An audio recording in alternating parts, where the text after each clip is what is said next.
going to be exciting for you, Dave. Let's make Manchester red again. Agreed. Let's make Manchester red again. That's not a political statement. That's what we're Damn going it. with.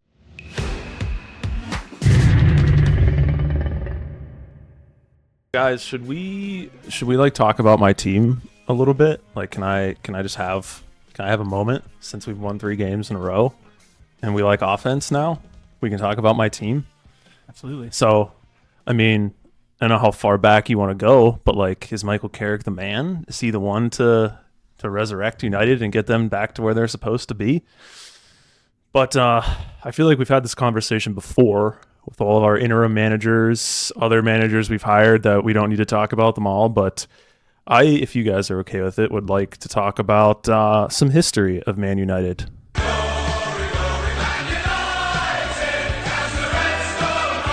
That's cool. Just since post-Fergie. Does that work? We cool with that? Yes, sir. I'm cool with that. So I think I want to talk about like what happened in the immediate aftermath of him retiring. He could still talk to his backroom staff. So, you know, it's a sad day for me. I'm sure for every Manchester United fan around the world. And then, unfortunately, everything after. Which is why we've been stuck where we are. Just since, I don't know if you guys are aware, but they did win the league back in the 2012-2013 season. Fergie retired almost immediately after that season after 26 years. His retirement was pretty sudden. Like, we won the league and he basically announced his retirement right away.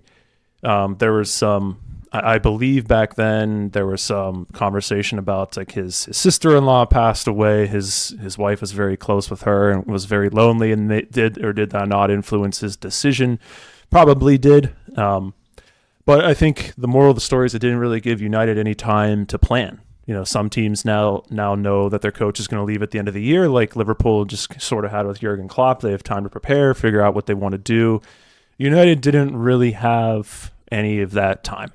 And as we all know, they hired David Moyes. But, you know, if a team like United, you'd think they would probably have some infrastructure in place, some tradition, some things, you know, behind the scenes that could help a manager coming in, you know, ease the transition, even something like this that's so sudden after a legendary coach. But I don't think I need to tell anybody that's watching this that that's not what happened. So I think we should start of, you know, why didn't they have that infrastructure in place? Why did things go south so quickly? Because they finished 7th under Moyes the next year, which, given where they finished last year, doesn't really sound that bad, but it was.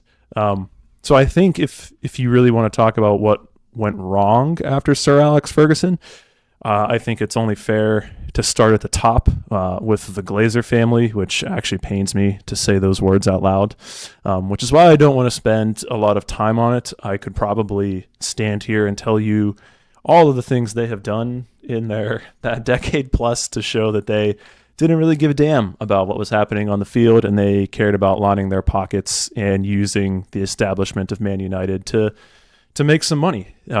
Definitely focused on the commercial side of things more than anything related to the team.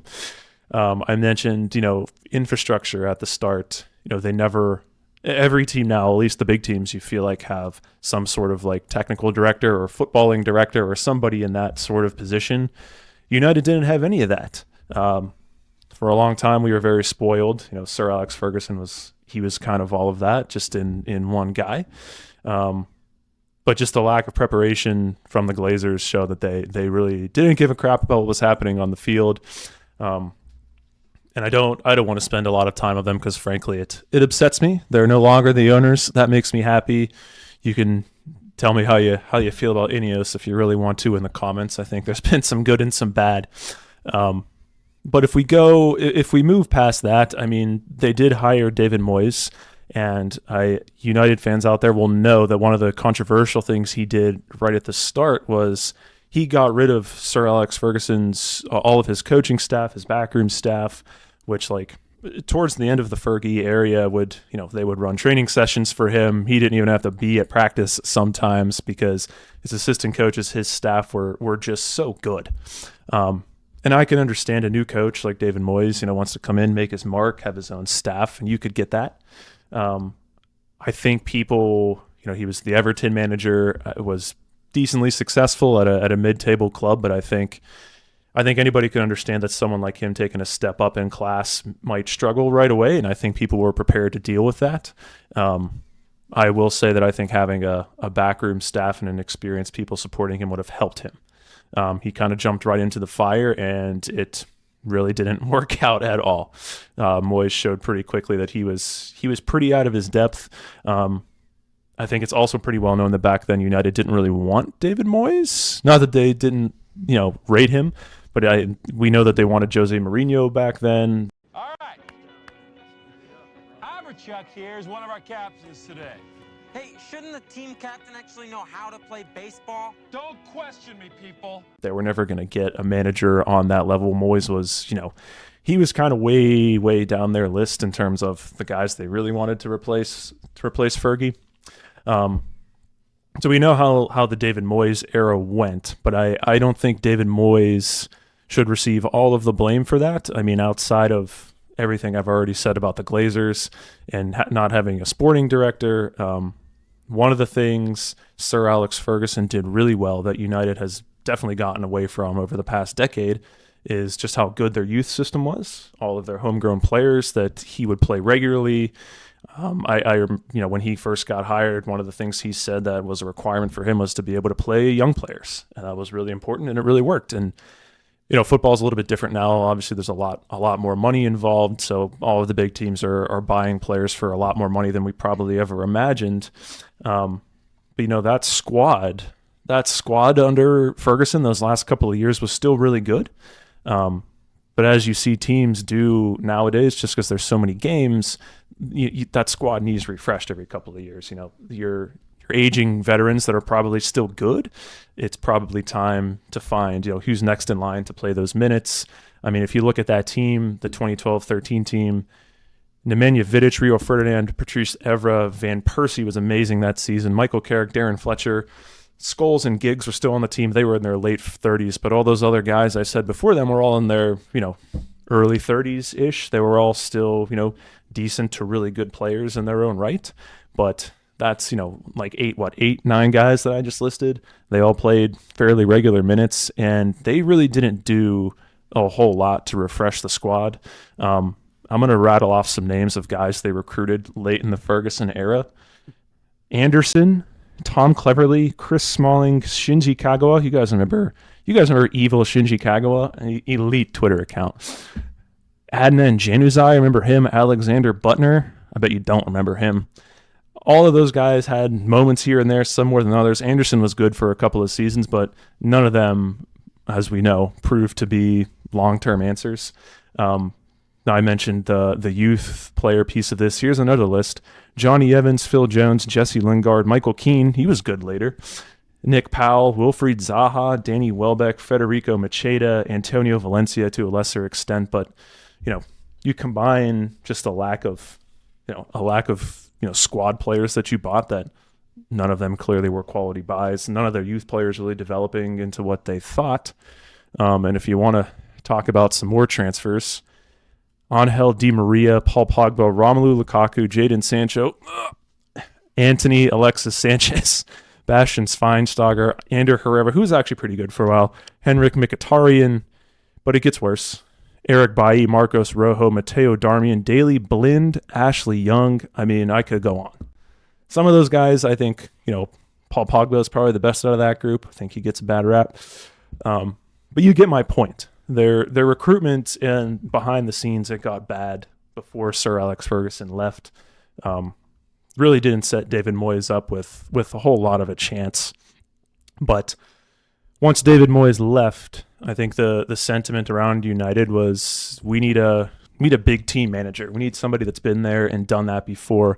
And they picked two of them in a row, Louis van Gaal and Jose Mourinho.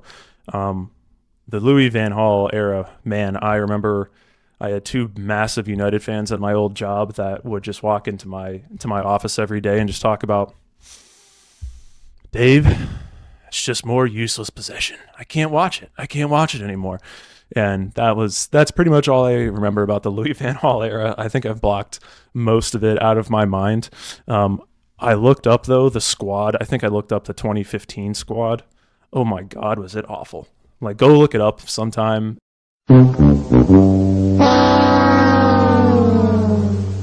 It's amazing that he got them back in the Champions League with the team that he had.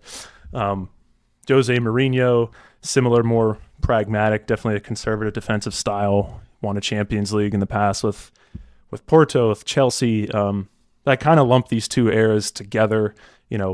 I think a more conservative style than United fans wanted to see, and I don't think it was a style that really fit the players that they had. I think the bigger issue with both of them was they're very both strong personalities that kind of generated some results in the short term, but they're both guys that kind of wore on players after a while, and eventually guys are just sick of their shit. That definitely happened with Jose Mourinho. Lots of things came out after he left. Ole Solskjaer was next, and to be fair, in the post-Fergie era, this was probably my favorite team to watch. That team had vibes for days with Zlatan, Cavani, Pogba. Rashford was good then. I really enjoyed that team, Paul Pogba as well, but while that team is really good at counterattacking and scoring goals, they weren't so good at keeping them out. And I think Ole was also probably a little out of his depth and just wasn't really able to sustain it. Eric Ten Hag, another guy, immediate success. They were amazing his first season, finished second. Another guy that kind of wore on players, wore on the media, the things he would say. He was very, very standoffish, very harsh with some of the things he would say in the media. But none of it really worked. He had a little bit too much control, in my opinion, over the players they bought. I don't want to say Antony's name again, Tiro Malacia, but you get where I'm going with this. So yeah, just a lot of not really any direction, and that started at the top. Every manager that we hired, I was pumped about. I thought this was the guy to get us back to where we want to be. We obviously know that didn't happen. So I'd like to get your guys' thoughts. I mean, I tried to run through all of my feelings there about the last 13 years of Man United, but every coach was like a new rebuild. Let's back this manager. Let's buy players that he wants. Obviously, I think there's ways they could have avoided 5 or 6 rebuilds in a row. But just curious to hear what your guys' impression was of United after Ferguson left. It feels like, I'm an outsider looking in, right? I think Phil and I can say the same thing here. When I look at a team like that, it just feels like what's happened with every manager that's come in. It's like they want to reinvent the wheel in half a season or one season. And I just think frankly, that's not possible for the most part. So it feels like everyone who came in said, new signings, new players, we're doing a new thing. And it's like, rather than just trying to simplify like what was there, they're kind of trying to do everything. And another thing is like, it was always big names.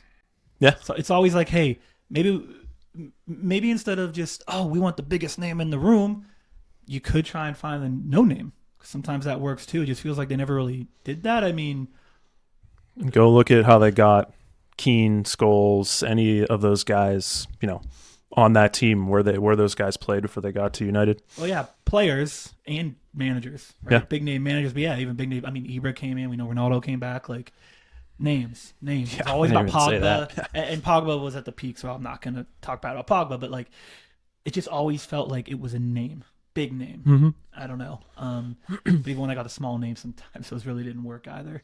I don't know. What do you think, Phil? No, first of all, right before this kind of chaos that Dave walked us through, United were the best team in the world, or one of the best for 10 years. A good bit, A good decade. They had some of the best players in the world, so that always helps. And also, you'll be able to correct me, but I'm pretty sure Ferguson didn't win in his first 5 or 6 seasons for United. Yeah, and my point there is, I think when you look at, we've watched football for 30 plus years. When we've looked at the best teams, they've had a manager that's been able to bring structure and a culture to a team, and that takes time. None of these other managers had time. I'm not saying they're the right managers for it, but they didn't have time. It was just cycle, rinse, and repeat. And you have to get the signings right on top of being able to bring up a few players from your academy. And obviously, United didn't get a single signing right. And those players that could have been the right signing, like Paul Pogba, we talk about it a lot. It's almost like he was in the right player, but the wrong time. Yep. If he was there now, back then, maybe it would have been a completely different story, or his story in United. So I just think they got both things wrong. A manager that could build structure and culture at a team, and they got 95% of their signings wrong.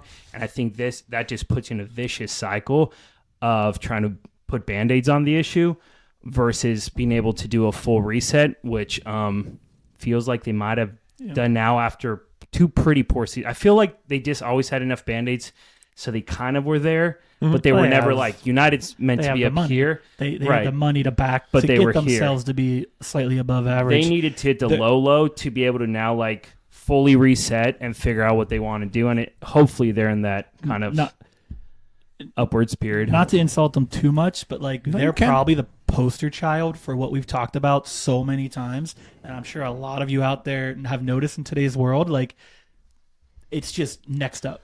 I mean, look at Phil's club, Real Madrid. It's next up when it comes to managers. Players make the money. Players bring the fans. Managers are going to go. And Manchester United's proven that like that philosophy does not work for the most part. And you probably need to give a guy 2 years minimum, 3. I mean, and it doesn't always work, but like it's never going to work if you get a guy out 1 season in. Like, it's just not going to work because they're rocking players that came from a previous regime. How do you expect that to work? You need to accept rock bottom. Where is this, SpongeBob? Rock bottom. Yes. To be able to build off of it. Yes. If you don't accept or you aren't willing to go there, you're just, again, going to get into that cycle of putting Band-Aids on issues, and it's just going to be a vicious rinse and repeat. Man U, no offense, again, I know I feel like I'm ripping on them, but no offense to them. Like, it's been so bad for so long. What do you have to lose? It's not like you're dropping out of the top 3 for the first time in 20 years. Like, we can't let that happen. No, you've been bad for a while. So 15th. So just roll with that and kind of let it happen. If you take the pain for a few years, maybe you're back to where you want to be. And it feels like they're not willing to take that pain, which I get it. It's a business. Yeah, I mean, like Madrid, obviously they have the money and the cachet of just being Real Madrid, but like they always have good players. And then like you can ask, okay, well, they got a ton of signings wrong. Okay, well, why'd they get them wrong? Is because the people that were charged with doing the player evaluation, like Ed Woodward and I can't even remember what's his name, Dan Arnold, like they didn't know what they were doing. And that's the infrastructure piece that I was talking about. Yeah. It just wasn't there. Spot on. And they just took what Ferguson was able to do for granted for so many years. Never really prepared for the aftermath. But that was the past. It was the past. Yeah, it was. And, we just fired another manager not that long ago. I know, but that's in the past. I guess, yeah. That's in the past.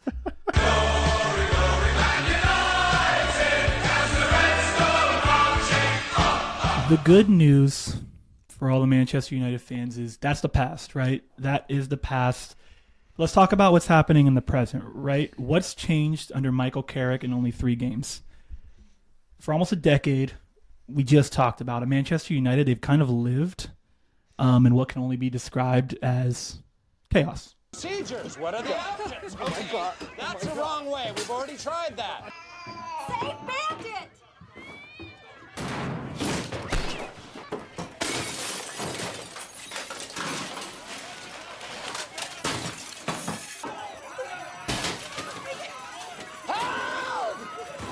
I think that's probably a fair assessment.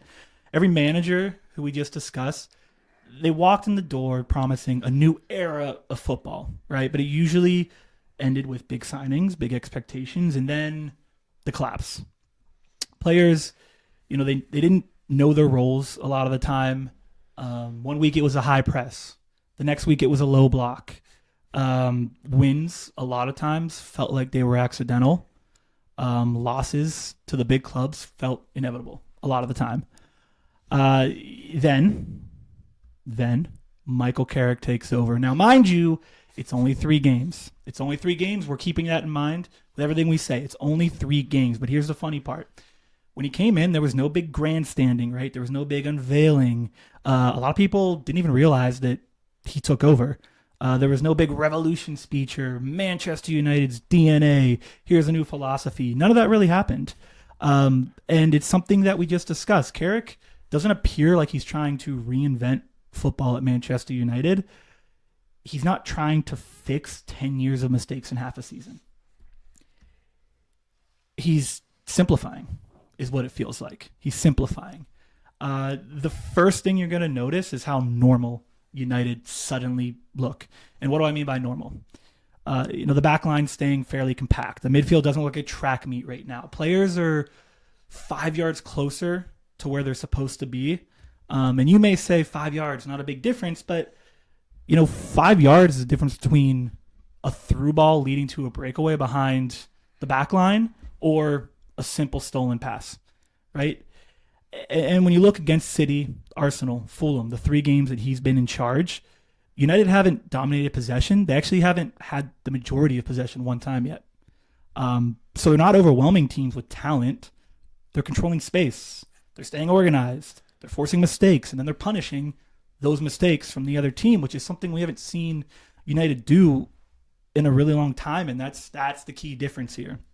So, for years, we just talked about it, United relied on these big moments from these big names. It was a screamer. It was a counterattack. It was a huge save from someone like De Gea. Under Carrick so far, they're kind of relying more on structure. You can see the patterns. You can see the triggers, right? You can see players trusting the guy next to them versus trying to do everything by themselves. I think one of the most telling parts so far, again, we're talking 3 games, but one of the most telling parts is when they concede, they don't panic. Example, the Arsenal game. Tough own goal. What happens? And Mbumo ties it. Lead given up in the 84th minute. What happens? Cunha, 3 minutes later, puts them back in the lead. When they score, they don't drop off. The intensity stays. Example, City, shutout. Scored 2 goals, never let down, didn't give anything up. They have 8 goals in their last 3 games. They had 7 goals in the previous 6 games. So I think this, to me, doesn't look like the honeymoon period that's built on vibes, right? In this sport with each new manager, I'm sure everyone out there knows, you get 1, maybe 2 honeymoon games, and then you tend to fall back into what it was. This, to me, looks a little bit more like competence. And for a club that's been starved of competence, it feels a bit revolutionary, and maybe that's why we're even discussing it, because it feels so different for this club. So the big question now, it isn't, are United back? There's no way to know that in 3 games. It's impossible. The question is whether this is finally a foundation for something new, or is this just the calm before another inevitable storm that we've seen for 10 straight years? Okay, my boys. Okay, so we've now talked about the present. And again, I'm saying it again for everybody out there before you say you guys are dumb. It's only been 3 games. We know. It's been 3 games. It's been 3 games. We're not saying any of this is concrete or true. We're just analyzing what's happened. You know what I mean? So, first question I have for you guys. Are we seeing Carrick out coach other teams? Or, like I said, is he just kind of not overcomplicating things? Basically, is this tactical, the reason they've now beat 2 of the best clubs in the EPL? Or are they just less bad right now? That's the way I can kind of ask the question. That's a tough one. Again, they have not outpossessed one of the teams they've played yet. They're definitely less bad. They're less bad. But I think some of it's tactical, but the tactical changes are very simple, which if you watch a Ruben Amorim team play, it's like, this formation's not going to work long term. It's like a puzzle. Which we all asked that question at the start, and I was willing to give him a chance. But all Carrick has done is put, players in positions that make sense and stop playing with 2 guys in the midfield and wing backs. Oh, look, they're better. Oh, and he put our best midfielder on the field, Kobe Mainu. Look at that. Yeah. Oh, he can't run enough to play in a midfield too? Well, I believe he covered the most ground of any player against Man City, which, So, yeah, I think his tactical adjustments are just letting guys play, put them in positions they're familiar with, less thinking, and it's working so far. And I think, definitely getting some of that anybody but him new manager bounce. But I think just they have good players, especially attacking players. So let them go out and do the business. Yeah, I would say they have good enough players, probably 4 or 5 really good players, where if they outwork the other team, they can beat anyone in the world. Whoa. If they outwork the other team. And I think they have that extra level of energy. Hopefully it's not just the honeymoon phase, but there's a different level of intensity that United is showing. Now, I don't think they're good enough to beat a lot of teams in the world if that team matches their intensity. They're missing a few key pieces and still missing some structure and tactical. You got to outwork them. Miracle on ice. Bruise on the leg is a hell of a long way from the heart, you candy ass. You got to outwork them. But sometimes you can't outwork the other team because they're matching that intensity. So that's where I think United still has some work to do. But I think Carrick is laying a really good foundation of playing the right players in the right place, giving the right players the confidence they need. And then everyone is kind of buying into that. And that is creating what we're seeing over the last 3 weeks where they have beat two really good Arsenal. teams. And Fulham is never a shut one of them out. Game. So there's something to be said there. Yeah, and that we didn't even mention it, but like it's not a bad roster. Like people look at people recently, the rosters have not been great. Like they just went out and bought probably the best goal scorer from last year in Mbumo, and then a guy who's pretty freaking good in his own right at doing that in Cunha, and Sesko, who has not been great, is better than the 2 guys they had that combined for 7 goals last year. So, like, all this team did was get better. So, like, the talent is there, to your point. Like, it's a good enough squad. They should finish in the top 4. Like, it's good enough to do that. So here you go. So, City, Arsenal, Fulham. Those are the 3 teams that this Carrick-led United team have beat. Which one of those games, Dave, I'll give this to you because you're the resident United fan. Which one of those games was the most impressive to you? And then why was it the most impressive? Arsenal. First of all, I mean, Arsenal scored that own goal. That was the best thing they really created from open play, and that was a little fluky. Like, corner kick FC struck again. Marino shoved the goaltender. No one cares about that. Corner kick FC. But like, there are a couple questionable plays in favor of United. So I don't know what you're talking about. Yeah. No, that one. I mean, everyone's probably expecting Arsenal to come back and tie that game. You know, they're the best team in the league. But United, like you alluded to earlier, Sean, they did what they used to do, and they responded immediately against a really good team, and came back and won the game. And I thought that game and the City game were both 2 of their better defensive performances of the year, because they're still not great in that area, keeping the ball out of their net. But the Arsenal game impressed me the most, for sure. Arsenal game, Phil. That question was for Dave, but give me your response because you didn't seem to agree with that. I just feel like over the last couple years, I know we look 4 or 5 years ago, they were getting slaughtered in a lot of the games. But over the last few years, they've figured out how to kind of tie, at least, against some of the better squads or beat them. And then they would tie to a Fulham and blow a 2-0 lead, or go to freaking, I don't know where, Burnley and tie. I know that didn't happen. 10-man Everton. 10-man Everton. So when Fulham tied 2-2, I was like, here we go again. And I know it took like a masterpiece from Bruno, but for them to pull off the win, I feel like that's what's been missing. Matchup proof. I feel like that's what's been missing from this United team, is to not only be able to perform against the top teams, but be able to pull out these wins against the middle table teams, because that consistency is what's going to get you at the top of the table. That's how you're going to end up winning the league. So I was really encouraged for you, obviously, and happy for you, but in general, to see United pull off that one, because I think that's the consistency they need, not only against top teams, but everyone. Let me ask one more question before we start talking future. So we all know United fans have been burned before. Dave, that has lived that experience for a pretty long time now.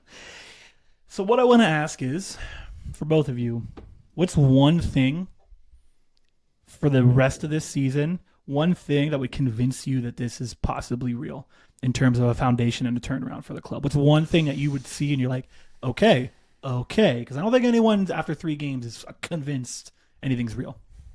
Oh man, it would take a lot. One thing. What's the one thing that you're like, yes, that to me that convinces me that this could be real? I need Maybe it to could just be where they finish. Well, first of all, that guy needs to cut his hair, so I need to see them win 5 games in a row. Oh man, what's that guy's name? Oh, yeah. Frank Eilert.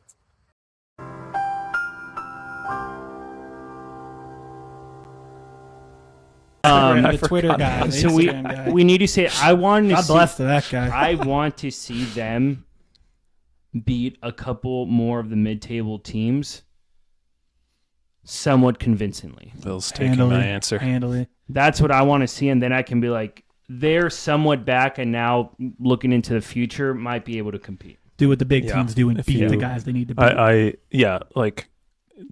They should beat Fulham, but like I want to see them control the game because, They have like you not done said, that they yet. haven't had. Obviously, you might not do that against City and Arsenal where you're at, but like against Fulham, you would think they would have more possession, You would and they think. didn't. And like that's been my thing for a long time. Even under Ole, when they finished second and third, they just don't control. They don't have control over the game. Like goals can seemingly come out of nowhere against them.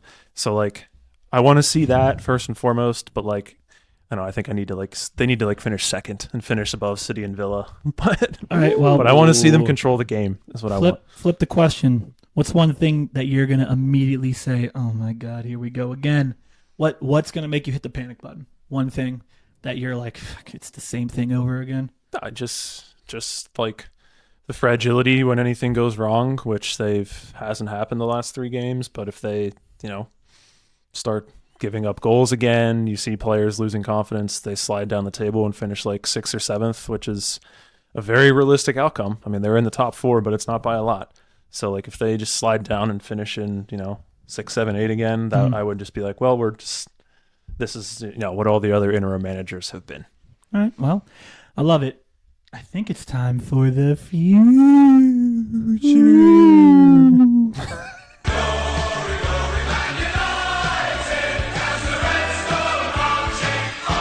The future. The future of the Red Devils. The future to make Manchester red again.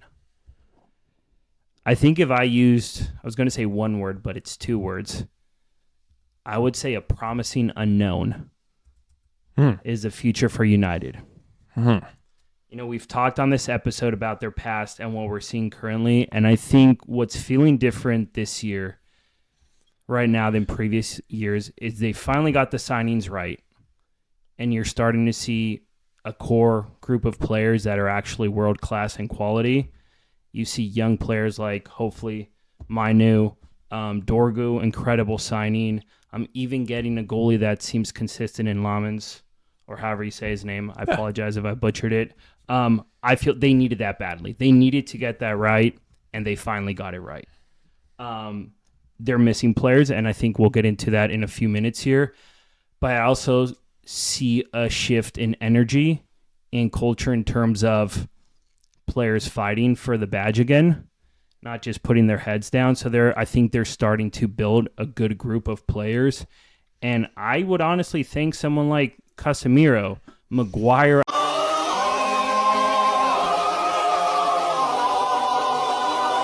Harry Maguire!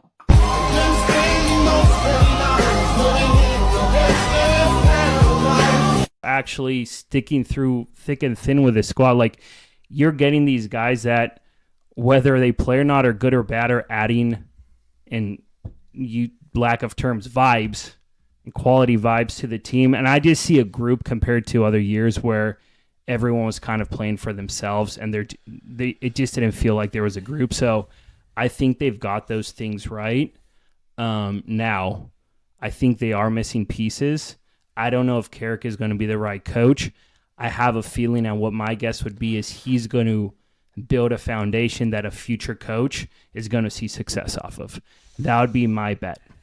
But again, in order to be successful in the future, I do think they're missing a few key pieces. We just talked about being able to control a game, not only the back and forth, the craziness, but the tempo, knowing when to press, knowing when to push the other team in their midfield or in their box, knowing when to allow the team to push them so then they can counterattack. We haven't seen an organized United like that. And I think that's also missing and is driven by both the coach, who knows if Carrick can do it or if it's going to be a future coach, and a few more players. So, Dave, my question for you, one, do you agree with my statement? And you should, because it was fantastic. And two, what are two pieces of the puzzle this team is missing? Yeah, I agree with your statement. Yeah, I don't know if Carrick is the coach of the future. I think their goal now is to finish in the top 4, and if they finish like 4th, I don't know. I feel like they'll probably still hire someone else. Well, even if they finish 4th and they keep him another year and he continues to build on this, I think with United, I'm looking 3-4 years to see them back at the top. Not by next year. I think that's not possible. I think what you said is probably the most likely outcome if they're going to be successful, is Carrick lays the foundation now for somebody else. What do they need? What are their biggest needs? I mean, they definitely need a center midfielder. Yeah. I think they understand that, because that's all, they're tied to all of the popular targets like Elliot Anderson and Adam Wharton, guys like that. Carlos Baleba already. You look like you're I am. You're sick over there or something. I am sick. I respect everything you're saying, Dave. Of course I do. I love you. But can we just talk about what the problem is? What needs to change? What needs to change for Manchester United to turn things around? What's the head of the dragon, Dave? Talking about a forward? What's always the head of the dragon? Are you talking about a player? No, I'm not talking about a player. I'm talking about someone who's bigger than a player, Dave. A group that's bigger than a player. They need refs to pay the refs again? Yeah. Like Barca? No, they need new owners. They need new owners. You're going all the way up there. Okay. I'm going all the way up. I mean, what's Yeah, changed it's been a mixed bag. between them being top dogs to them being where they're at. One thing is stay consistent in the entire scenario. I think they have better people in place now to make the actual football related decisions. Like Omar Barada, I think was a good hire. They should sell the team. Yeah, well, that's not going to happen. So what if they sold it to you? Then you could make the decisions. Yeah, if they want to give me a fat discount, I'll buy it. So, but I think good point, Sean. I truly think the owner is part of the problem. But go ahead. But they've started making some moves there. The football, like the football people that are making football decisions, they've improved. Other areas, there are certainly areas that they haven't. They need new chefs, and a new gym. Yeah, they need more. According to Mr. Siu, they need more Big Macs. Yeah, they need more American Big Macs and KFC. So let's leave. But players like a center midfielder. I also think they are going to need like a world class fullback at some point. I've talked about my issues with Diogo Dalot and his I'll call it decision making or awareness at times.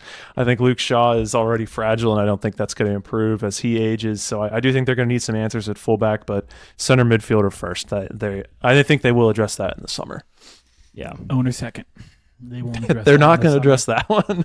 Pretty confident. Too much money coming in. Fair enough. But yeah, it's. Are you hopeful? I'm hopeful. That's a good question. I think that's a thoughtful question. You are the fan. On a scale of 1 to 10, how hopeful are you that this is turning a new leaf? Like different than the last 5 or 6 leaves that they've turned? 10 years, yeah. Cautiously optimistic. It's only been 3 games. It's like, I know, but cautiously optimistic. Have you ever been cautiously optimistic like this or no? Yeah. Okay, so like every coach they've hired. Yikes. But, I mean, But they never got the players right. They haven't, and they finally had a transfer window where they seemingly nailed all 5 guys they bought. I feel like so many teams go through that. Like, Barca's obviously a good example when Chelsea? they were doing Chelsea, but like Coutinho, Dembele, Griezmann, you spend all this money, you get it wrong, and it's just such a bad cycle to get out of, and they were stuck in it, and they finally got it right. Barca finally got it right with some players on their coaches, and sometimes you can do it in 1 year. Sometimes it takes a lot longer. That's a key difference this time. I think Chelsea was a great example too. So as the outsider looking in, here's my look at it. I think what Phil just said, in the fact that they have players, right? They have Mbumo, they have those Cunha. Those are players. Bruno Fernandes is a top. Those are players. Bruno Fernandes is a top EPL midfielder, they kick right? The ball. They have a good core that they can build around, which they haven't always had. I think that's a huge deal. Something else that I think maybe gets missed is the EPL is still a top tier league, but like Chelsea's kind of lost still, I would say a little bit, right? They're good enough to obviously finish top 4, but that doesn't mean they're the Chelsea of old. I think Arsenal's pretty much there, but City to me. They bought a lot of players, fair enough, but like let's see how it goes. It didn't go well last year. I think Villa's not performing the way we expected them. I think the fact that it's a little more open, Newcastle is struggling mightily. Liverpool's struggling mightily. Oh my God, Newcastle are terrible. We'll see what happens with Liverpool if they can pull it together next season. But like, it's kind of open right now. I think versus the last 2-ish years, like there's an opportunity to finish top 4 pretty realistically for Man U even this year. Yeah. And I think if they stick with Carrick, I know he's a bridge guy, but like if he could perform for the next half of the season and they give him a chance, that would make me hopeful. To give a guy a chance if he can bring them into a top 6 position, I would say this season. I think if they finish in the top 5, I'll take that. I think they can finish 4th. Yeah, so do I. I think they can finish better than Villa, better than Newcastle, potentially better than Chelsea. This next stretch is going to be massive for them. They have like a good 5-6 games that if they've already knocked out 4 or 5, and they've knocked out the 2 big dogs. They don't got to play them again, right? So it's a bright future for the Reds, and I think it's going to be exciting. It's going to be exciting for you, Dave. Let's make Manchester red again. Agreed. Let's make Manchester red again. That's not a political statement. That's what we're Damn going it. with. That sounds. I was gonna close us out on that, but I don't know if we can do that. So maybe just not red as in like the color. Yes, not the jersey. The jersey. Everybody. All right. Damn. Come back next time for more. See you. Bye. Bye.